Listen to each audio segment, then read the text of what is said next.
I'm going to just say right now, the number one mistake that we make as parents is giving our children everything for free. It's like if you could picture a fire burning, you're camping, you've got this beautiful fire burning. It needs oxygen, it needs fuel, it needs heat to actually burn. And then you're like, oh, I love the little fire. I want it to burn bigger. And so you come and you take a big handful of leaves and you throw it on the fire. What happens to the fire? Do you actually help it grow bigger by smothering it with leaves, trying to give it all this fuel? And this is a good place for comments right now. If you're watching us, it doesn't matter if you're on YouTube, Facebook, or wherever you are, share a comment. What happens to the fire if you try to help it too much? Does it grow or does it die?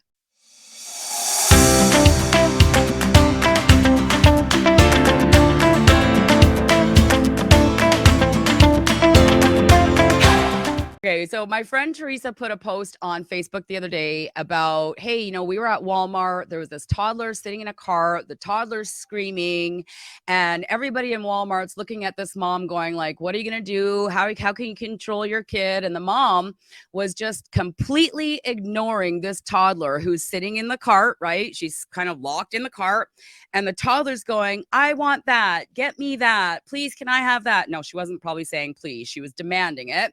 And the mom was totally on ignore, kind of turns her back. So love and logic will teach you to ignore your child. And so I can just see this out in the public all the time. You're going to turn your back on your child.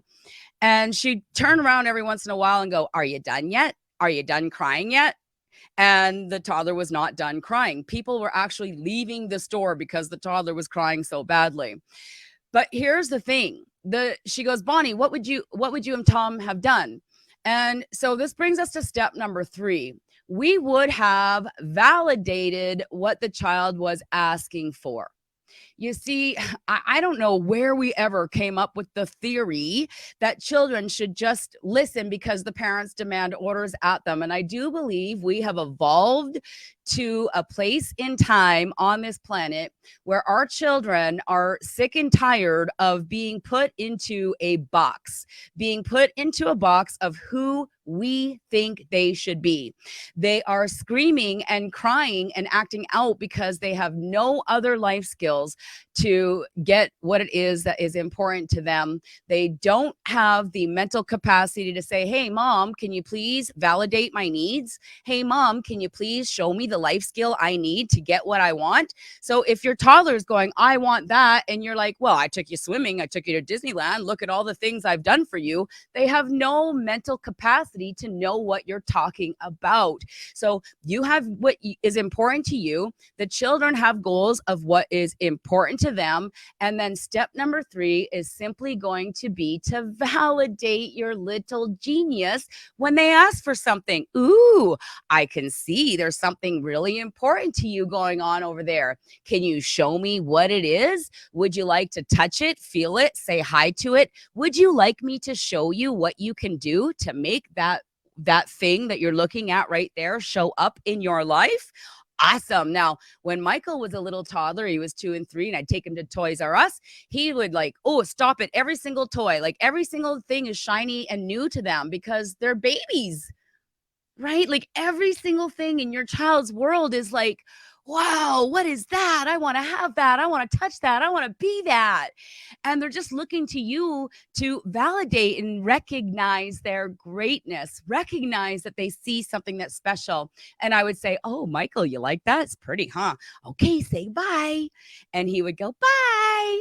And we would carry on, and there would be no screaming fit in the Toys R Us. Now, when they do ask for a cookie, ooh, what kind of cookie? You see, no yes or no, just validating. I want to play outside. Ooh, where outside? I want that toy. Ooh, which toy catches your eye?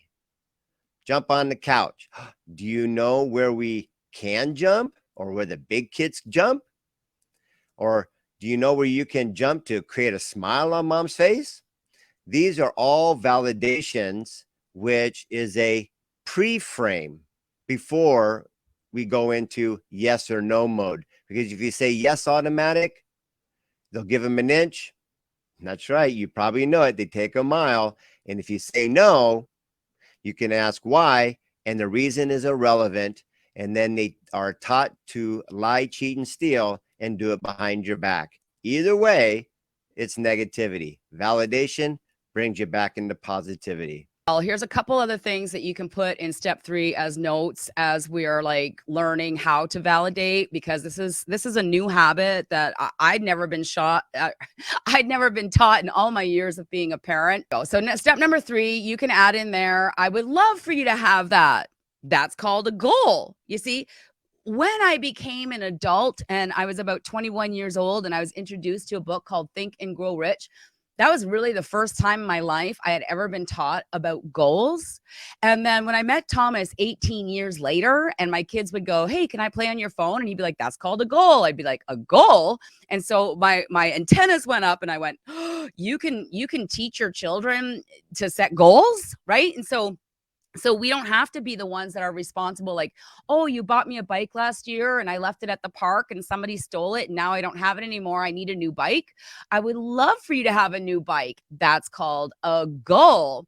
Or, hey, it's good to want things. Wanting things makes us actually hungry to engage in life skills. So then we're just going to find whatever way. Oh, I see something's important to you. Let's take a piece of paper and a pen and let's write that down. Oh, you want to have a bike, you want to have sleepovers, you want to have whatever it is, right? Like a hair straightener, whatever it is that your children are asking for. You can print stuff off the computer, off your printer, and you can create something called a vision board. Whatever it is, find a way to validate what your children are talking about. And you know what? It might seem like it takes a lot of time and energy to parent in such a way, but I promise you, the 3 hours screaming fits are going to go away. This can be done in like 5 minutes flat. You know what you want. You have some things written down that your children's goals. Then validation takes like 30 seconds. So the child or the toddler that was screaming in the Walmart yesterday would not have screamed for an hour in the Walmart if the mom took 30 seconds to just validate what her child wants. So it doesn't have to take all day. This is a really quick process. And once you get it, it's like an orchestra. 1, 2, 3, 4, 1, 2, 3, 4. It will become a habit for you to know what you want, know what they want, to validate.